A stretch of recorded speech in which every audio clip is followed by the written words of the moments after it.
Welcome.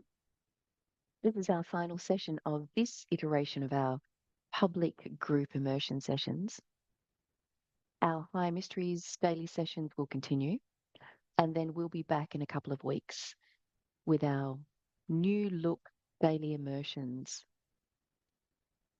And so today, as I promised, we'll get into chapter 8 of what you actually are before we end with a reading from the uncompromising straight narrow way, which will really serve to establish that settling space that's required in the recognition of how life works, in the very mechanics of reality, if you will.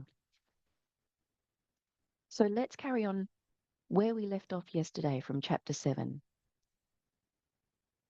Function is being. So take your time, pause if you need to, make any notes you need to. We're here to simply stand in the truth, to recognize what is. This isn't theory. This is the undeniable, verifiable fact of that which is the one omnipresent, omnipotent, omniscience in omniaction. The fact of what's actually going on. And so to know the truth, we must stand in the truth. And there is no validity to the position of I'm trying to figure out the truth. That's a position of two-ness. And there is no person that can figure out the truth because there is no person. The one elegant step that is the acceptance of that which is, the acceptance of reality here and now as absolute, all-inclusive entirety. Most people divide action and being. They assume being is a state and action is something that happens. They try to be peaceful while acting in the world. They try to be loving while dealing with difficult situations. They try to maintain an inner spiritual state while engaging with outer activities and circumstances and situations. That little word try, that's always the clue. Am I trying or am I accepting? Am I acknowledging? Am I recognizing what is? And of course, this division is false. Being and action are not separate. Function is what being is. Consider, right now, is consciousness doing anything or is it simply being? Well, the answer is both and neither. Consciousness is not doing something separate from what it is. It is not performing an action in addition to its being.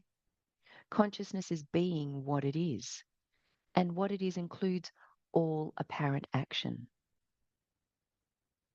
There is nothing separate, divided, happening anywhere. And when we validate this and verify this for ourselves, everything changes precisely how we've always wanted it to. Fulfillment is already established right here where I am. That's my business, my job, if you will, my responsibility to see. It's my job to see correctly. Consciousness is functioning. It is aware, it is present, it is knowing. This is not action in the sense of doing something. It is not a passive state. It is being in total operation. From this standpoint, there's no personal agent doing anything. There is no you as a separate being that must choose to do certain actions or avoid others. There is only the natural functioning of consciousness expressing itself in and as this body-mind, and that's not personal. Remember, that's not speaking to an isolated, divisible, independently occurring something. This body-mind means this all-inclusive entire experience, which is the direct match for awareness. That's why awareness is experience. Experience doesn't lie. It simply tells me what I'm believing myself to be. And of course, this changes everything about how life happens. When you recognize that there is no personal agent responsible for what happens, a freedom naturally emerges. It, we might say, miraculously emerges, and I didn't do that. It is what is. The pressure to control or direct or manage life falls away. What remains is immaculate intelligence and natural functioning. Consciousness does not need you to direct it. It does not need you to make the right choices. It does not need your effort or your intention or your free will or your time. It is already expressing itself fully, perfectly, in wholeness and completeness. The body mind is already an expression of this consciousness. It is already functioning perfectly. What appears as your choices and decisions is consciousness functioning.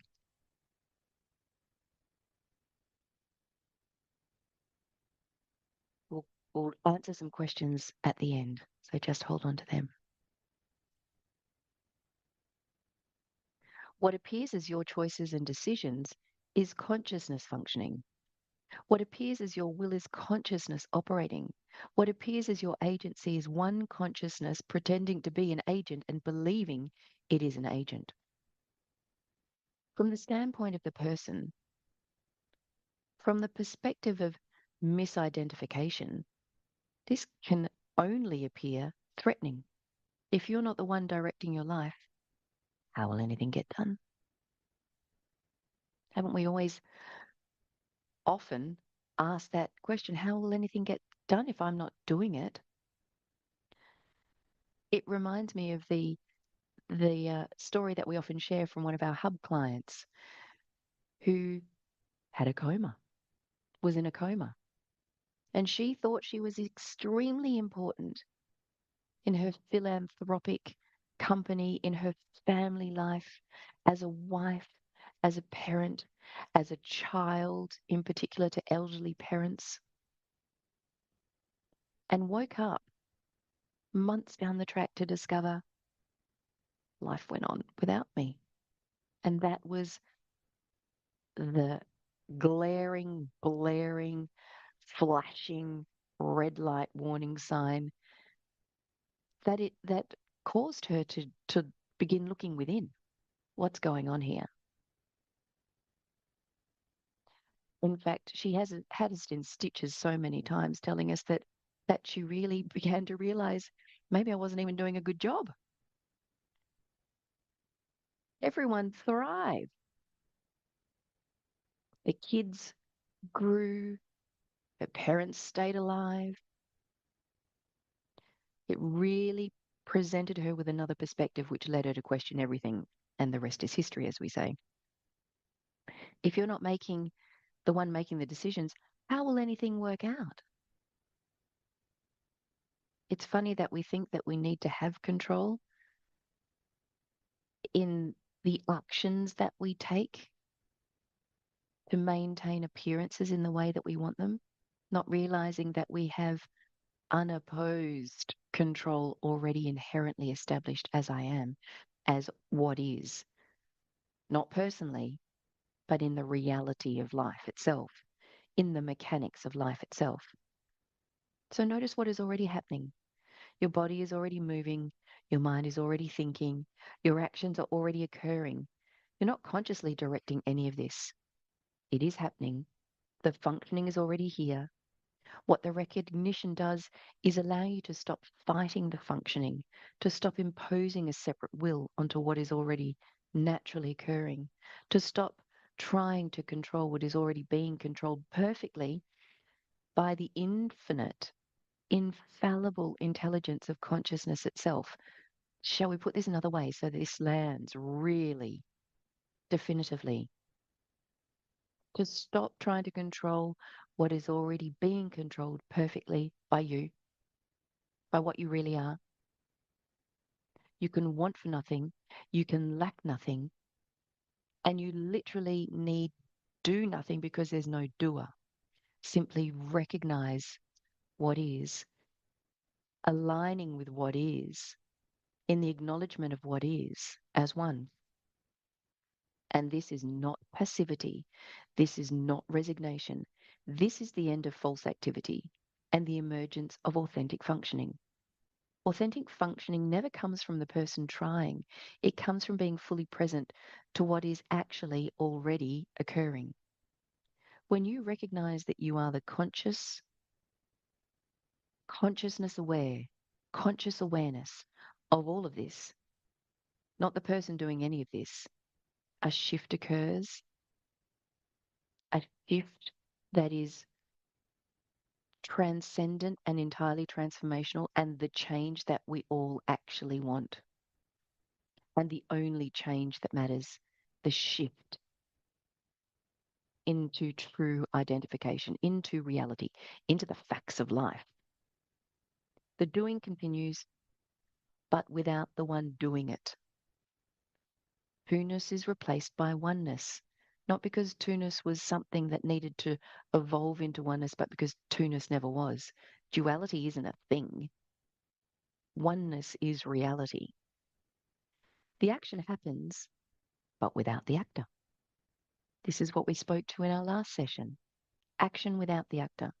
The functioning is complete and perfect because it is not being interfered with by a person trying to do it better or differently or the way they think it should be.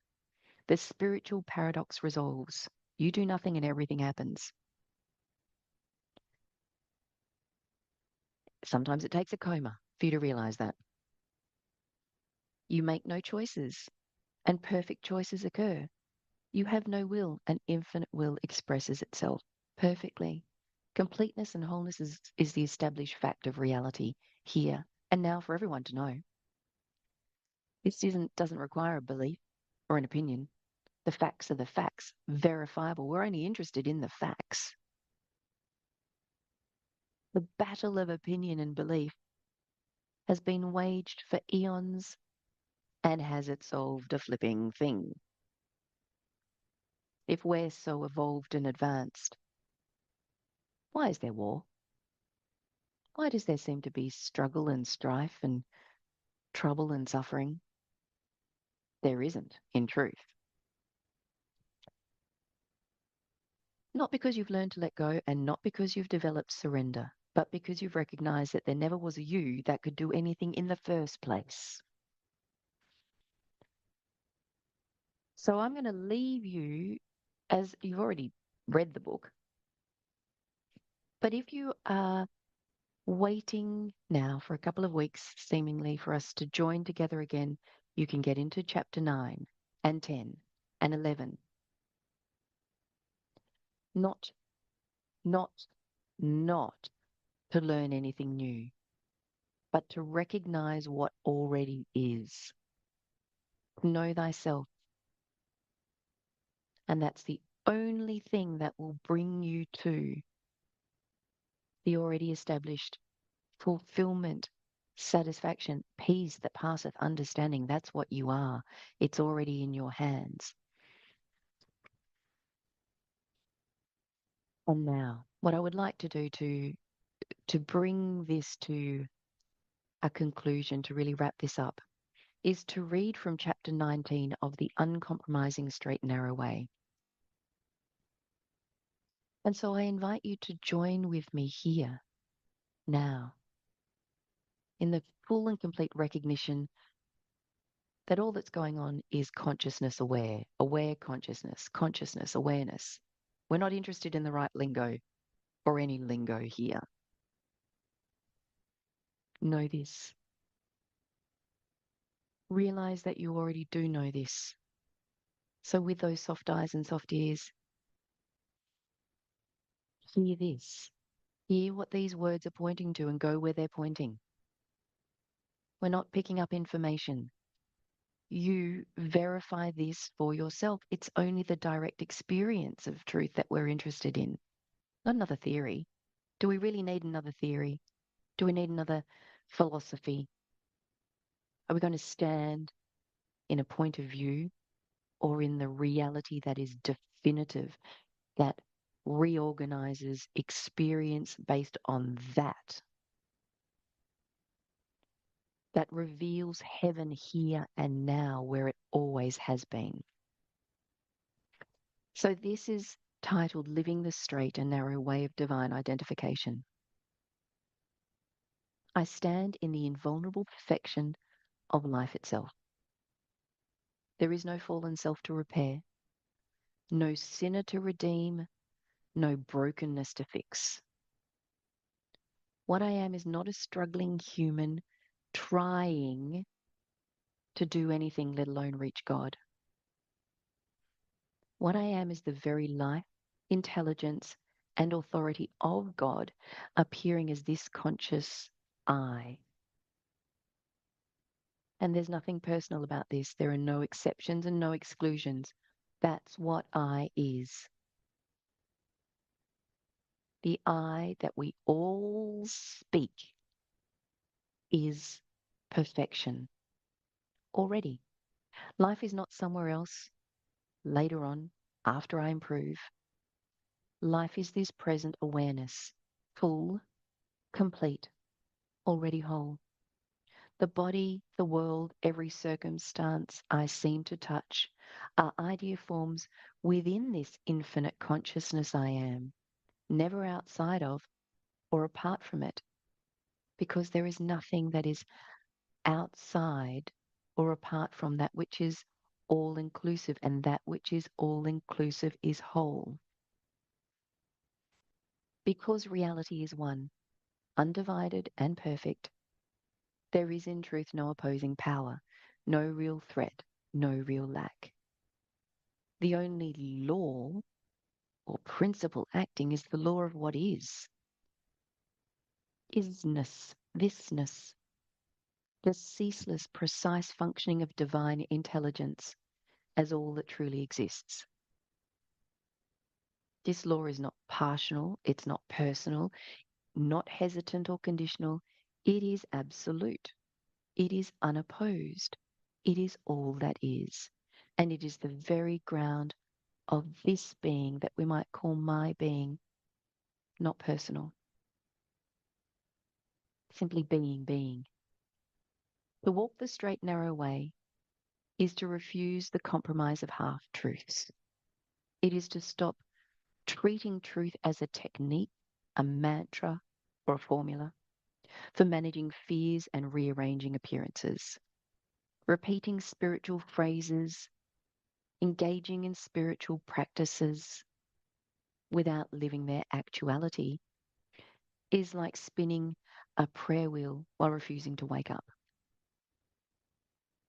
And such use of truth cannot carry authority because it does not spring from reality lived, but from fear disguised as piety.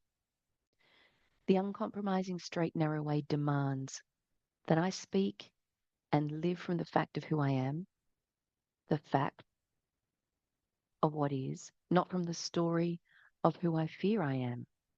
I no longer pray as a tiny, anxious personality begging a distant God.